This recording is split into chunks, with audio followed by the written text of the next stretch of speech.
बर्फ़ 3 दिन इन्नी पई विकदी नहीं पई। बर्फ़ का कारोबार तो मंदा हो गया। 3 बच्चियां ने, एक छोटा बच्चा है। कारोबार तो बड़ा परेशान है। रोज़ी बड़ा गुजारा नहीं होंदा पिया।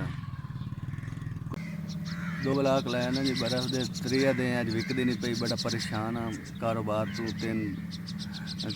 3 बड़ियां बच्चियां ने, एक छोटा बच्चा है। रोज़ी पूरी नहीं होंदी। 3,000 मुझे मिल गया है SVS वाले की तरफों। पहले दी मैं बर्फ़ लाया ना जी 800 दी 200-300 बचत हो जाती। हुण 3 दिन दी विकदी नहीं पई जी। मेहरबानी जी, तुहानू पैसे देवन दे शुक्रिया जी। अल्लाह ताला उन्दा भला करे, अल्लाह ताला उन्होंने रंग लावे जी। मेहरबानी।